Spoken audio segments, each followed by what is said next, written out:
Welcome to Sumi's veg kitchen. இதில் நம்ம பார்க்க போகிறது ஈஸி 10 மினிட்ஸ் சாம்பாருங்க. வெங்காயம் கொஞ்சம், தக்காளி 3, பச்சை மிளகாய், மஞ்சத்தூள் இதை மட்டும் போட்டு மூடி ஒரு 2 விசில் வந்தோடனே எடுத்துடலாங்க. அதுக்கப்புறமா பொட்டுக்கடலை ஒரு 2 டேபிள் ஸ்பூன், ஒரு அரை ஸ்பூன் ஜீரகம் அது மட்டும் அரைச்சி தூள் பண்ணி வச்சுக்கலாங்க. இப்போ பாருங்கள், இதில் 2 டேபிள் ஸ்பூன் பொட்டுக்கடலை, அரை ஸ்பூன் சீரகம் இதை போட்டு தூள் பண்ணி வச்சுக்கலாங்க. இப்போ பாருங்கள், நம்ம நல்லா தூள் பண்ணி வச்சுருக்கோம். அதுக்குள்ளே இது 2வது விசில் வரப்போகுதுங்க. 2வது விசில் வந்துட்டு நிறுத்திடலாம். இப்போ பாருங்கள், இதில் கொட்டிடலாம். இப்போ நமக்கு தேவையான அளவு கூட போட்டுக்கலாம். ஃபஸ்ட்டு கொஞ்சமாக கூட ஊற்றிக்கலாம். பட் இந்த குழம்புக்கு ஒரு 4 பேர் சாப்பிட்ற அளவுக்கு சரியாக போயிடும். இப்போ பாருங்கள், இது நல்லா வெந்துருச்சு. இதை நம்ம மிக்சியில் எடுத்து போட்டு கொஞ்சம் கொஞ்சமாக அரைச்சிக்கலாம்.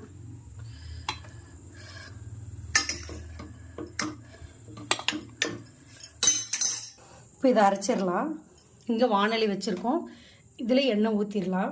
இப்போ பாருங்கள், இதில் நைஸாக அரைச்சிட்டோம். இப்போ இங்கே வானொலி வச்சுருக்கோம், இதுலேயும் பார்த்தீங்கன்னாக்கா எண்ணெய் காஞ்சிச்சு. இப்போ கடுகு உளுத்தம் பருப்பு போடலாம். கடுகு வெடிக்க ஆரம்பிச்சிருச்சு. இப்போ நம்ம பச்சை மிளகாய் 1 போட்டுடலாம்.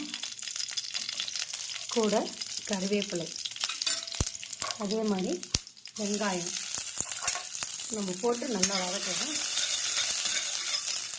கொஞ்சம் வதங்கின உடனே, ரொம்ப வதங்கணும்னு இல்லை, நல்லா வாசனையாக இருப்பாங்க தாளிப்புலாம் போட்டதுனால.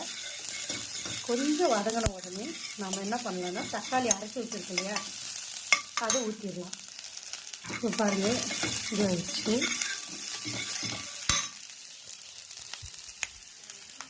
இந்த ஸ்டேஜில் ஓரளவுக்கு வதங்கிடுச்சு. இப்போ நம்ம தக்காளி அரைச்சி வச்ச தக்காளியை ஊற்றிடலாம். நல்லா கொதிக்க ஆரம்பிச்சிருச்சு. நல்லா கொதிக்கணும், ஏன்னா நம்ம போட்டிருக்கோம் இல்லைங்களா, அப்போ அது நல்ல டேஸ்ட்டாக. கொஞ்சமாக கல்லுப்பு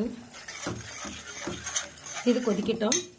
இப்போ இதில் நம்ம என்ன பண்ண போகிறோன்னா, நம்ம வேக வச்சு வச்சுருக்கோம் இல்லையா தண்ணி, அதுலேயே இது கொஞ்சமாக ஊற்றி நம்ம என்ன பண்ணலாம்னா கரைச்சி இதில் விட்டுக்கலாம்.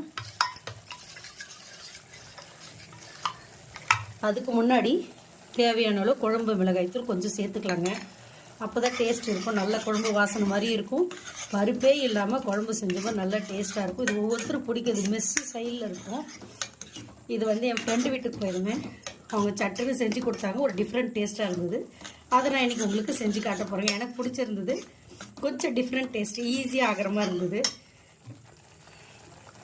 இப்போ பாருங்கள், இந்த பொட்டுக்கடலை சீரகம் இது வச்சுருக்கோம் இல்லையா, இதையும் நம்ம ஊற்ற போகிறோம். இதுக்கு நம்ம வேக வச்சிருக்கோம்ல தண்ணி, அதையே நம்ம சேர்த்துக்கலாம். அந்த தண்ணி வேஸ்ட் பண்ண வேணாம். ஸோ அதையே நான் எடுத்து ஊற்றிருக்கேன். நான் நல்லா கொதிக்கிட்டோம். இப்போ பாருங்கள், நல்லா குழம்பு கொதிக்குதுங்க. கொதிச்சதுன்னா சுவையான இன்ஸ்டன்ட் 10 மினிட்ஸ் சாம்பார் ரெடிங்க. இது இட்லி தோசைக்கெல்லாம் நல்லா டேஸ்ட்டாக இருக்கும். நல்லா டிஃப்ரெண்ட்டாக இருக்கும். இதே மாதிரி செஞ்சு பாருங்கள். அது வரைக்கும் உங்களிடமிருந்து விடைபெறுவது உங்கள் சுமித்ரா சுரேஷ் பாபு. நன்றி, வணக்கம்.